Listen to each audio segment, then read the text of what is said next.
Os fascistas dos Estados Unidos da América batem a cara dos membros do Consomol na mesa. Ou é algo que você sempre quis perguntar, mas tinha vergonha? Por que os socialistas querem destruir a civilização ocidental? Já estamos no 8º dia de paralisação do governo dos serviços públicos para a população. Eu diria o seguinte: o Partido Democrata iniciou esse projeto, como eles chamam, achando que a mídia iria promovê-lo, como de costume, culpando os republicanos, responsabilizando-os por toda essa situação e coisas do tipo. Supostamente, eles se recusaram a ajudar os indefesos, os fracos e as camadas mais pobres da população. E teria acontecido, como de costume, de torcer o braço dos republicanos e fazer o povo exigir dos republicanos que acrescentassem US$ 1,5 trilhão em gastos para ajudar os bissexuais. Para o Nepal estudar yoga, para a publicação de uma revista sobre transgêneros em Uganda, e também para o atendimento médico de imigrantes ilegais que violaram as leis dos Estados Unidos da América e entraram no país sem permissão.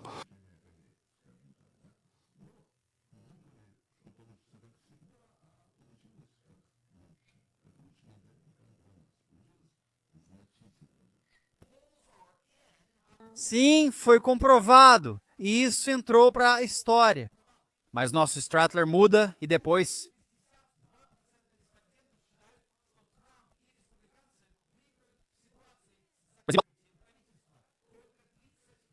Os democratas acham que os democratas sairão disso como vencedores. Ainda pior, 65%, a esmagadora maioria, quer que os democratas acabem com esse fechamento aprovando uma resolução de continuidade limpa, mantendo os níveis atuais de gastos, como foi aprovado pelos republicanos na Câmara dos Deputados. 65% querem que os democratas cedam e aprovem uma resolução de continuidade limpa e acabem com o shutdown. E esse número só vai crescer. Vai aumentar enquanto esse shutdown continuar. Os democratas provavelmente não esperavam que isso acontecesse. Provavelmente eles fizeram uma pesquisa pela qual decidiram que esse ato de aumento, por assim dizer, dos gastos do Estado lhes traria mais popularidade no país. Acontece que não. Eles sabiam, na verdade, que 65% da população não queria a paralisação dos serviços das instituições governamentais, mas mesmo assim se meteram nisso. O interessante é que o número de 65% da pesquisa Harvard-Harris reflete exatamente a pesquisa do jornal New York Times, que saiu pouco antes do fechamento. Quando os eleitores foram perguntados se os democratas deveriam votar pelo fechamento do governo caso suas exigências não fossem atendidas, 65%, exatamente o mesmo número dos entrevistados, disseram não. Eles não deveriam fechar o governo. Então, temos provas que confirmam que a esmagadora maioria não apoia os democratas nessa questão. Então, ou seja, eles sabiam que essa é uma ideia muito impopular. Então, por que eles se meteram nisso? Qual é o motivo? Ir para a guerra por ilegais contra cidadãos é meio tolo. Afinal, eles foram eleitos pelos cidadãos e devem, pelo menos, fingir que se preocupam com os interesses do seu povo. Então, a pergunta óbvia em tudo isso é: por que ou o que, pelo amor de Deus, poderia fazer os democratas embarcarem em uma missão tão suicida? E eu acho que, em uma palavra, é porque o quê? É desespero. Eu acho que o fechamento prova que um partido desesperado faz coisas desesperadas. Todas as pesquisas mostram que a esmagadora maioria do país, a maioria dos republicanos, a maioria dos independentes, a grande maioria do país quer que os democratas trabalhem com Trump e os republicanos. Quero dizer, obviamente, de forma produtiva, para melhorar a vida de todos. Já os democratas comuns querem que sua liderança enfrente Trump e estão insatisfeitos com a aparente passividade dos líderes. A última pesquisa da NPR Marist mostra que apenas 26% dos eleitores registrados aprovam o Partido Democrata. E isso porque apenas 48% dos democratas registrados aprovam o trabalho do seu partido no Congresso. Quando Biden assumiu em 2021, o país estava exausto de incêndios e conflitos internos. Sua aprovação chegou a 80%, acho que até um pouco mais. Ou seja, o país esperava que os conflitos internos tivessem acabado. E aí chegou esse vovô e não haveria mais antagonismo. E o governo trabalharia para o bem do povo. O povo sempre é tolo. Qualquer um que queira consegue enganá-lo. Então, mais uma vez, agindo a partir do desespero, vemos mais um exemplo dos democratas. Eles acabam do lado errado do ciclo de condenação 80-20, onde declaram sua posição sobre mais uma questão que só é apoiada por 20 ou 30% dos eleitores liberais de esquerda mais fervorosos. É por isso que Van Jones, da CNN, diz: isso é mais um exemplo de como os democratas fazem as coisas erradas na hora errada. E então acrescentou: pelos motivos certos. Eu, claro, não concordo com essa última avaliação. Eu acho que o desespero deles dificilmente é o motivo certo, mas até mesmo Van Jones reconhece que os democratas realmente fazem as coisas erradas na hora errada. Isso é verdade. Na verdade, a última pesquisa da CBS YouGov perguntou aos eleitores, veja só, eles perguntaram aos eleitores quais palavras vêm à mente quando pensam nos democratas. Olhe para isso. 64% dizem fraco 64%. Nós frequentemente vemos esse número. 65, 64, quero dizer, o Partido Democrata. Quando uma pessoa ou um grupo não sabe o que fazer para se salvar da infelicidade ou de uma catástrofe, eles começam a fazer movimentos esporádicos, nem sempre vindos da razão. Digamos assim, muitas vezes eles vêm da sensação de impotência para impedir a catástrofe iminente. A abordagem do presidente Trump em relação a esse fechamento foi absolutamente genial. Ele demonstra em tempo real uma estratégia política extremamente complexa, que contradiz as narrativas tradicionais da mídia. Então, enquanto a mídia tradicional faz de tudo para colocar a culpa pelo fechamento em Trump e nos republicanos, o que novamente é absolutamente absurdo à primeira vista. Eles não fazem nenhuma exigência ao Trump. Os republicanos não fazem nada. Exigência Eles só querem aprovar uma resolução simples de continuidade do financiamento. Isso, 27 páginas, mesma resolução aprovada em março, quando Chuck Schumer votou a favor. Eles não fazem nenhuma exigência. Mas apesar disso, até agora a mídia tem tentado desesperadamente e sem sucesso colocar a culpa nos republicanos. Trump, na verdade, foi bastante atípico. Ele continua a governar como o principal executivo do país, fazendo a paz no Oriente Médio, como vemos com Israel e Palestina, reprimindo prefeitos e governadores rebeldes e ilegais que são impopulares em estados azuis como Oregon e Chicago.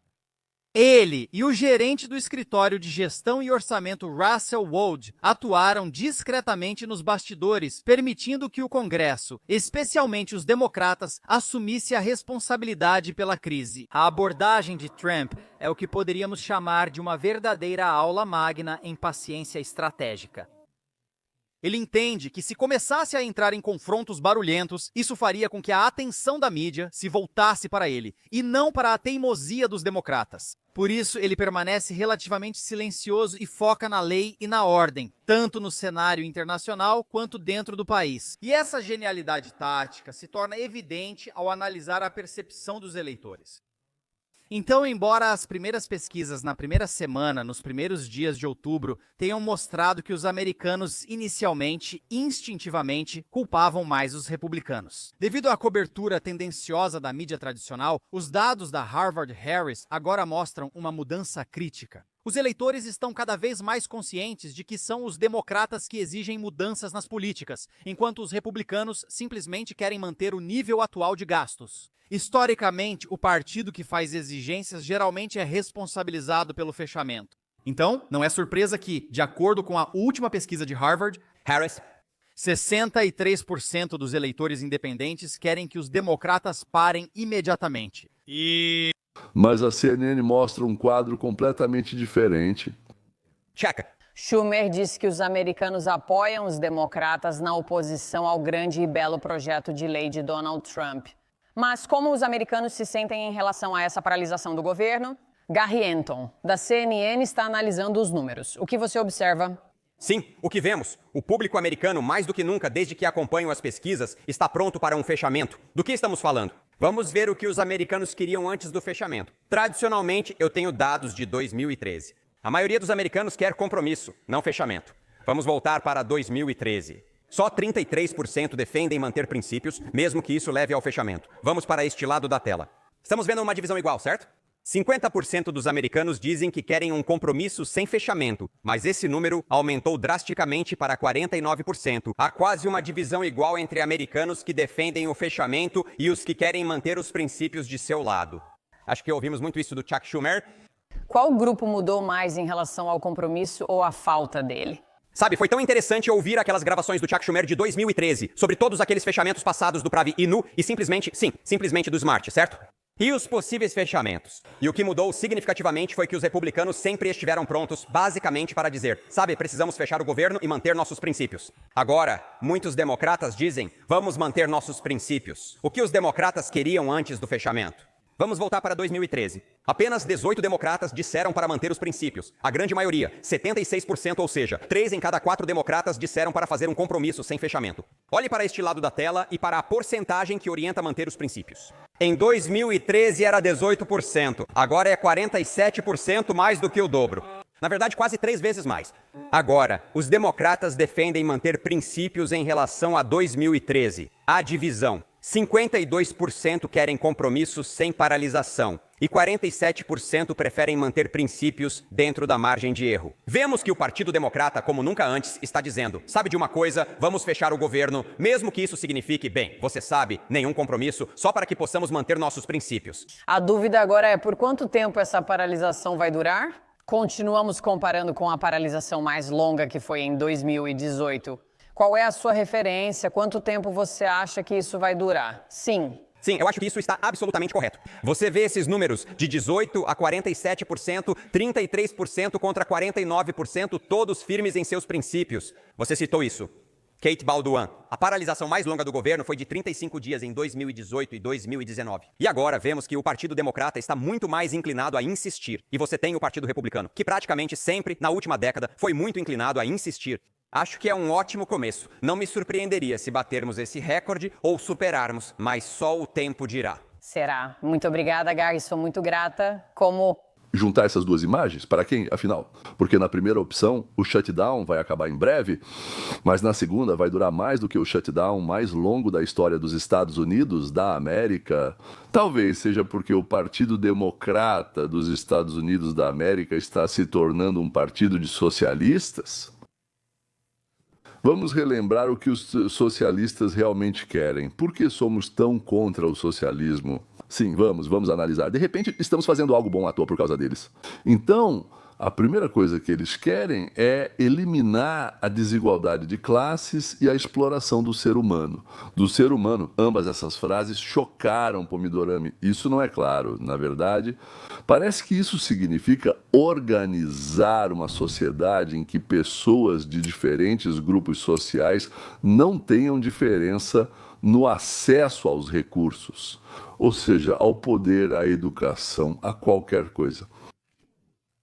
Nos Estados Unidos da América, me parece que, dependendo da localização geográfica, existe a possibilidade de obter educação em qualquer lugar onde você mora.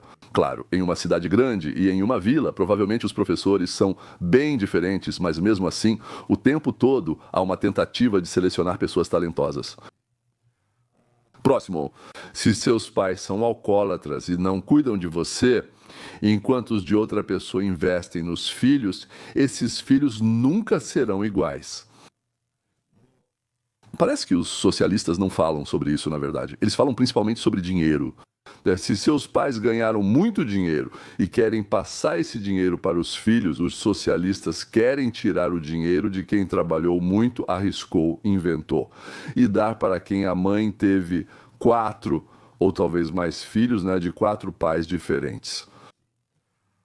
E os filhos seguiram o mesmo caminho. E facilmente pegam uma garrafa ou uma arma e atiram naqueles que têm algo que eles gostariam muito de ter, mas não têm. Agora, havia uma piada assim na União das Repúblicas Socialistas Soviéticas. No capitalismo, o homem explora o homem, e no socialismo é o contrário. Acho que eles só querem dinheiro o tempo todo. Eles querem que pelo trabalho não qualificado deles paguem não pela qualidade e quantidade, mas igual a quem estudou e se formou. Só então todos vão parar. Funciona bem, pois, na minha opinião, trabalhando ou não, o pagamento é sempre o mesmo. Sim, já passamos por isso várias vezes, inclusive nos Estados Unidos com os primeiros colonos. Ou seja, só vai acontecer alguma coisa quando a pessoa for incentivada. Caso contrário, a pessoa não vai se esforçar. Eu já falei para vocês sobre o livro sobre trabalho de Frederico Bastiat, que se chama O que se vê e o que não se vê. E é esse invisível que torna o que os socialistas propõem absurdo. Eles veem só a superfície, só o que está acima da água, só a pontinha. Então, se os socialistas querem a distribuição dos resultados do trabalho, né, como eles dizem, de forma justa, mas na verdade igualitária, sabe, igualitária ou justa? Igualitária, né? Ou seja, não de forma justa. Ou seja, não de acordo com a produção e nem com a quantidade. Sim, é simplesmente assim, eu não sei. Ganharam 100 rublos, trabalharam 5 pessoas, mas não receberam 20 cada um. Bem, é mais complicado que isso. Então 50 foram pegos pelo distribuidor e para os que trabalharam, para que eles, não importava o que faziam, varriam, inventavam, faziam cirurgia ou até voavam para o espaço. Os 50 são divididos entre 5 pessoas, cada uma recebe 10, quem distribui fica com 50. Aliás, talvez nem recebam 10, mas sim 8, só porque alguém com certeza vai roubar um pouquinho aqui. E os socialistas querem que todos tenham educação gratuita, saúde, se possível, moradia e transporte. Digamos que sim. O que significa a palavra gratuito? Gratuito significa que é preciso ir novamente àqueles que ganharam, roubar, furtar, tirar, fazer algo assim, cortar o que eles ganharam. Ou seja, obter dinheiro para pagar professores, livros, escolas, eletricidade, médicos, remédios, motoristas, gasolina, concertos, etc. Ou seja, o lema dos socialistas é parecido com o lema dos assaltantes de estrada, tirar e dividir, mas o chefe sempre recebe mais do que os assaltantes comuns. Por que os Estados Unidos da América agora, os jovens querem socialismo? Porque, então, dificilmente das grandes cidades,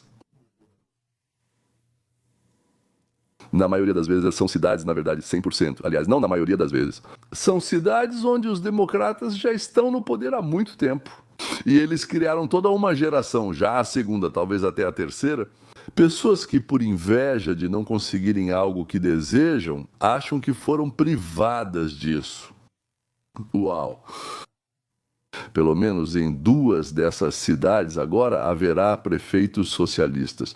E depois eu acho que isso vai se espalhar, porque dos democratas progressistas até os socialistas democráticos ou até os consomolo-fascistas é praticamente um passo só. Os políticos socialistas estão ganhando popularidade. Eu estou concorrendo ao cargo de prefeito. Esse socialista democrático provavelmente será o próximo prefeito de Minneapolis. E o socialista Zoran Mandani provavelmente será o próximo prefeito de Nova York. Precisamos continuar elegendo mais socialistas e precisamos ser firmes em nosso socialismo. Mas eles precisam pedir desculpas. O socialismo sempre fracassa. Pela segurança. Mandani diz que vai melhorar nossas vidas nos dando coisas de graça. Eu vou tornar o cuidado infantil acessível para todos os moradores de Nova York de graça. Eu gosto da posição dele sobre o congelamento do aluguel, assim como sobre tornar o transporte público barato e gratuito. O cuidado infantil é universal e gratuito para a família de Nova York sosisca. Rápido e gratuito para cada nova-iorquino. E mesmo assim, ele notou que o governo atualmente não está lidando bem com isso.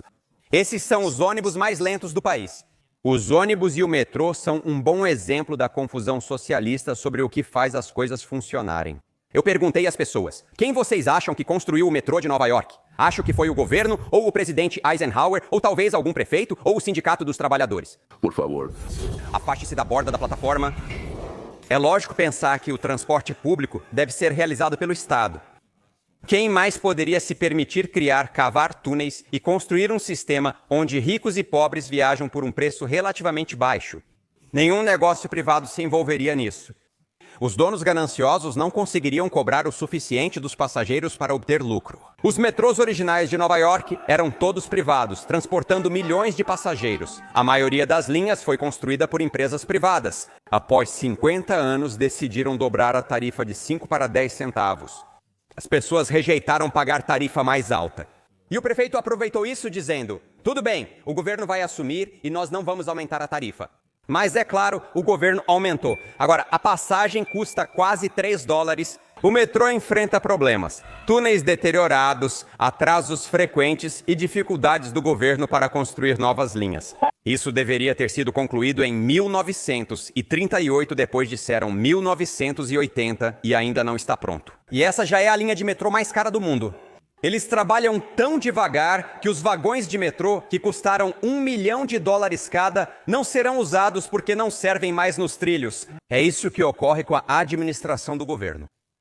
Eu sempre cito Andrew Galambos, sua famosa frase: tudo o que o governo faz, o resultado sempre será exatamente o oposto do objetivo declarado. Pois é, então, qual era o objetivo declarado? O que eles queriam? Eles agem buscando algo, mas o resultado sempre é o oposto. E até agora, nunca vi uma refutação dessa formulação precisa. É como um sanduíche, sabe? Ele sempre cai com a manteiga para baixo. Faça o que fizer, se ele cair, vai cair com a manteiga para baixo. Políticos socialistas também dizem que vão melhorar a vida dos trabalhadores aumentando o salário mínimo para $30 por hora. Isso é popular. No ano passado, trabalhadores de fast food na Califórnia comemoraram o novo salário mínimo de $20. Meus funcionários, nós conseguimos. Sim, mas ao obrigar empresas a pagar pelo menos $20 por hora, até em cargos básicos, a 1.200 motoristas de entrega, incluindo Mike Loqueda. Qual o sentido do aumento sem emprego? Setor de fast food perdeu 18 mil empregos, mas outros estados geraram novas vagas. Os consumidores também pagam mais. Restaurantes no estado elevaram preços 10% mais rápido que outros estados. Isso é a lei da oferta e procura. Socialistas podem obrigar a aumentos salariais, mas não existe almoço grátis. Assim que o governo obrigou as empresas a aumentarem o salário mínimo dos trabalhadores, 14 mil pessoas só na indústria alimentícia perderam o emprego e os jovens recém-formados do ensino médio agora não conseguem encontrar trabalho nenhum. Ninguém quer contratar pessoas inexperientes para pagar $20 por hora. O McDonald's resolveu diferente, instalou máquinas de autoatendimento em toda a Califórnia e demitiu metade dos funcionários. Eles calcularam que se pagarem $12 ou $13 por hora é mais vantajoso ter funcionários, mas se tiverem que pagar 20 é mais vantajoso ter máquinas. Como eu já disse, então Frederic Bastiat, o livro chamado O que se vê e o que não se vê em ação. Empregadores reagem aumentando preços ou trocando funcionários por máquinas, como o Flip, que prepara batatas fritas, anéis de cebola e palitos de queijo. White Castle Afirmou que planeja adicionar 100 Flip em suas cozinhas em todo o país. Aqui está mais uma ideia socialista frequentemente reinventada.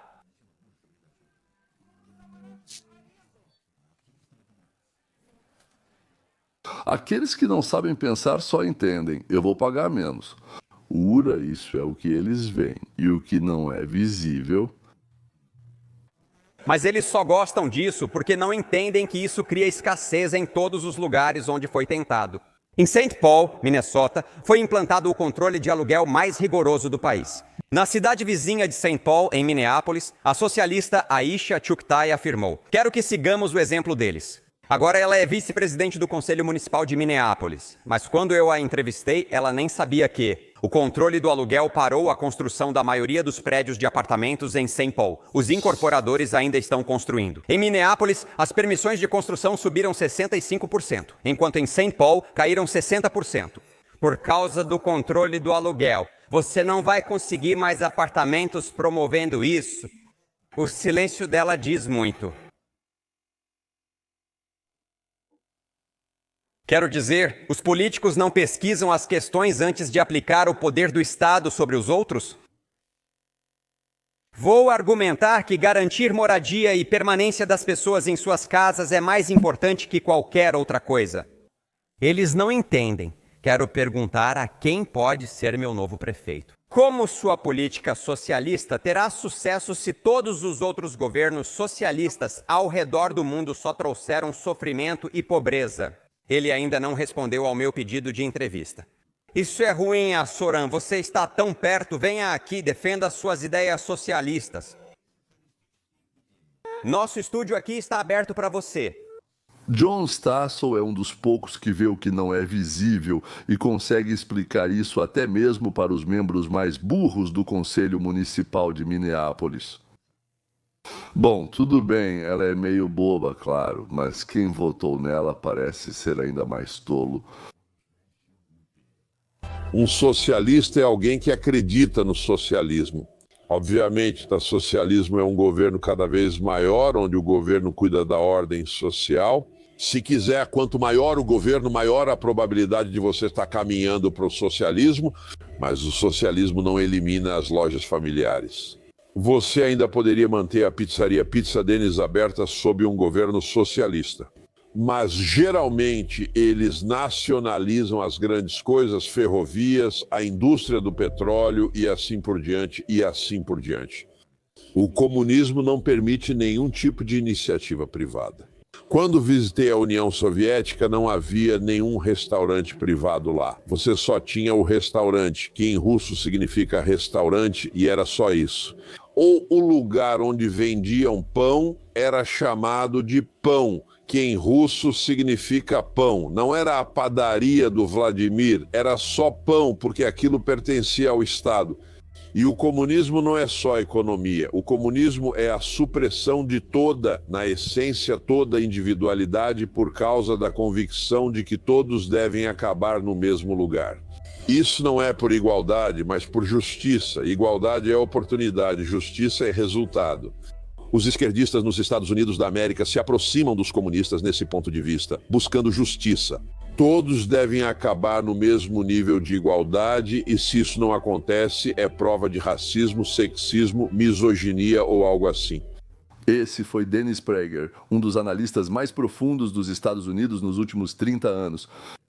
Ele não é só um comentarista popular. Organizou uma universidade de ciências político-sociais, onde grandes conservadores do país e do mundo ministram palestras e seminários. Mas na internet, PragerU se chama PragerU, tem um site. E lá há milhares de vídeos de 5 minutos sobre praticamente qualquer questão filosófica, política e humanitária. E não são só vídeos de 5 minutos. É só que é algo rápido, claro e direto. Se quiser aprofundar, busque um seminário de 1 a 4 horas sobre o tema e ouça. Hoje, perguntamos aos negócios locais se eles apoiam seu povo, sua comunidade ou se ficam do lado de racistas e agressores fascistas. Exigimos que empresas como a Yards Plaza, pertencente a Freeman Properties, parem de fornecer acesso às autoridades de imigração às suas vagas de estacionamento. Parem De permitir que eles causem ainda mais terror em nossos bairros. Mano, do que você está falando? Está falando, cara. Por que você pensa que quem protesta contra o ICE tem mais direitos que os outros? Se eu ficar na frente de um escritório do FBI e tentar impedir um agente do FBI de sair, vou ser preso. É bem simples. Por que essas regras não deveriam se aplicar a você? Acho que todos temos direitos, mas ninguém tem mais do que os outros. Achei que conservadores gostavam da primeira emenda, mas aparentemente não. Sinceramente, estou neste programa para que quem assista saiba o que está acontecendo.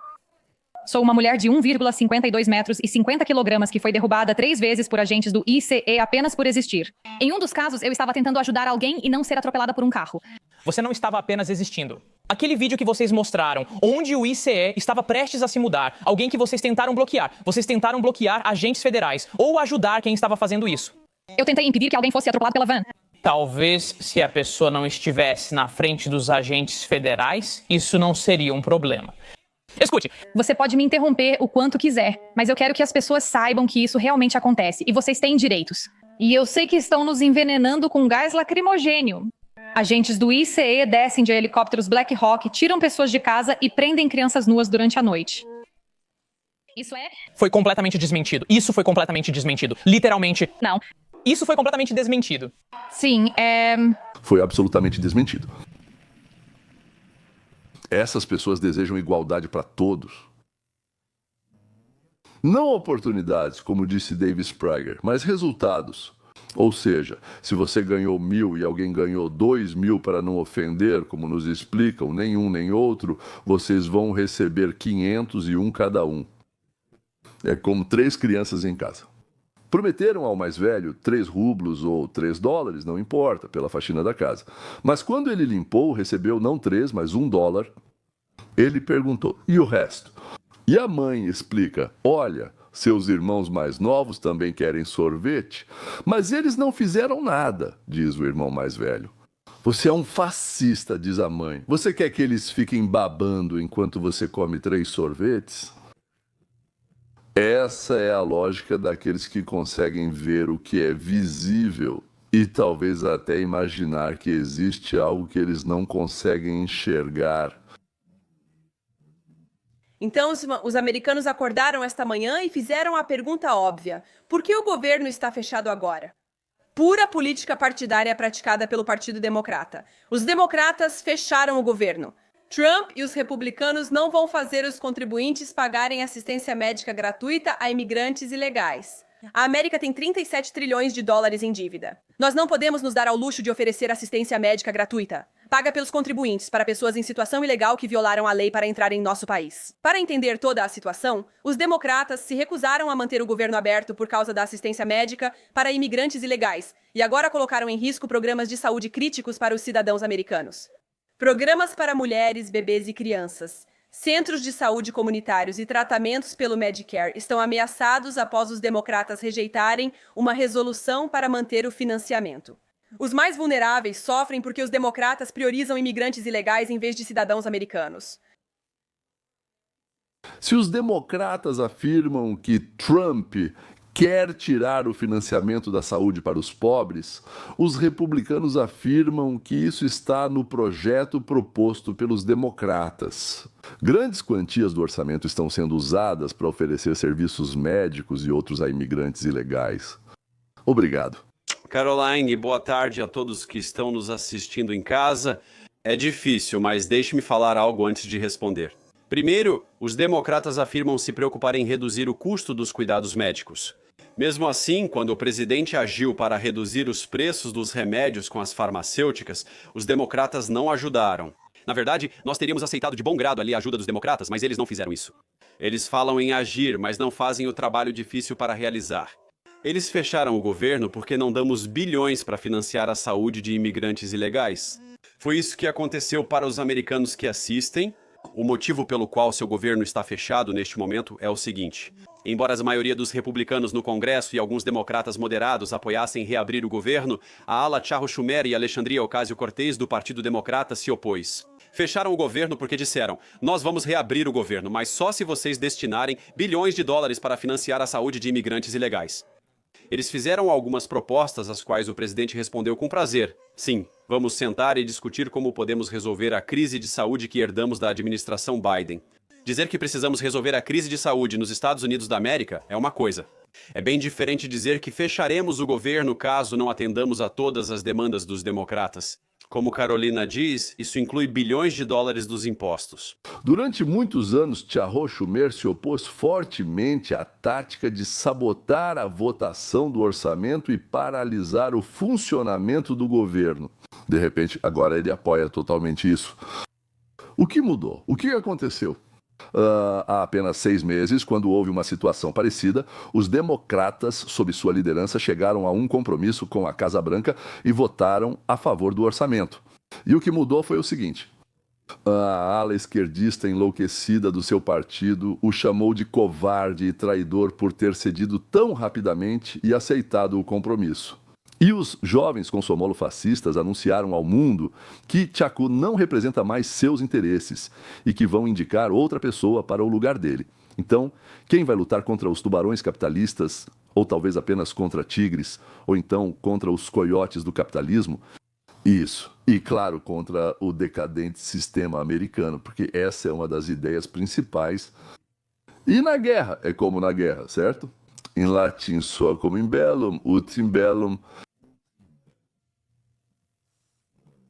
ut bellum in bellum. Ah, desculpem-me, camaradas latinos, eu só sei em francês. À la guerre comme à la guerre. Isso mostra que na guerra valem outras leis, as leis da guerra.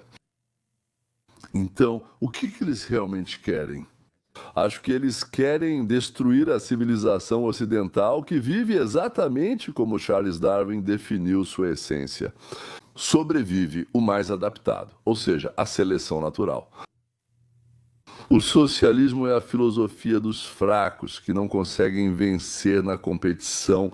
Eles sabem disso, por isso querem tirar daqueles que são mais fortes e mais adaptados. Vou ler apenas algumas citações do livro Socialismo, publicado pela primeira vez em inglês em 1936. O socialismo não constrói um mundo melhor, mas destrói conquistas de milhares de anos de civilização. Ele não constrói, só destrói, pois essa é sua essência. Não produz, apenas consome o que a sociedade criou. Há uma ordem baseada na propriedade privada e nos meios de produção. Cada passo em direção ao socialismo deve se esgotar na destruição do que já existe. Essa sempre foi também a estratégia dupla dos socialistas. Primeiro, destruir as instituições existentes da sociedade e depois construir sua própria utopia. O segundo passo, seja qual for essa utopia, Professor Thomas Di Lorenzo, ele trabalha aqui conosco em Los Angeles, e ele lê trechos da obra de Ludwig von Mises, que foram publicados em Viena já em 1922. Mises é o maior filósofo, economista político, não sei, economista do nosso tempo. Ele disse: o acúmulo progressivo de capital é o único meio pelo qual é possível melhorar permanentemente a situação das massas. O socialismo e o destrucionismo propõem usar o capital para alcançar a riqueza atual às custas do futuro. A política do destrucionismo é a política do esbanjador, que gasta sua herança sem pensar no futuro. É isso que eu queria dizer para vocês. Vamos tomar, dividir e quando acabar? Bem, então vamos pensar no que fazer depois. Ou seja, para satisfazer desejos imediatos, não ligamos para o futuro. Por isso, aliás, os socialistas têm tão poucos filhos. A Suécia foi uma sociedade com grande liberdade econômica no final do século XIX e início do XX. Eles tinham grandes empreendedores que criaram a Volvo, a Saab e outras empresas. Quando adotaram o socialismo nos anos 1950, passaram a consumir o capital e viver do esforço das gerações anteriores. Nos anos 1980, eles tiveram juros de 500% e desde então tentam superar isso. Venezuela também está na mesma situação. Por muito tempo foi um dos países mais ricos da América Latina.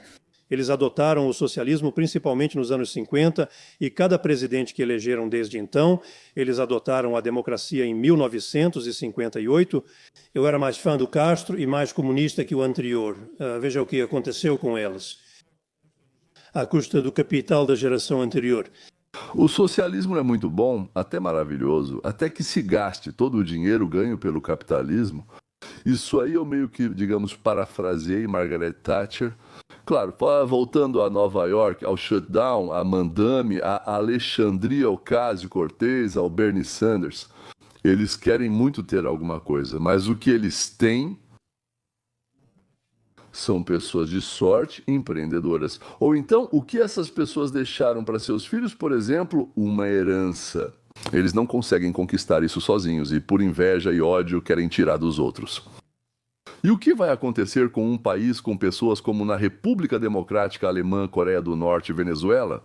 Bem, para eles tanto faz. Para eles o hoje é mais importante do que qualquer amanhã. Mas, senhoras e senhores, há um ano, em novembro, nós mudamos isso. E um ano depois, vemos como eles batem a cara na mesa.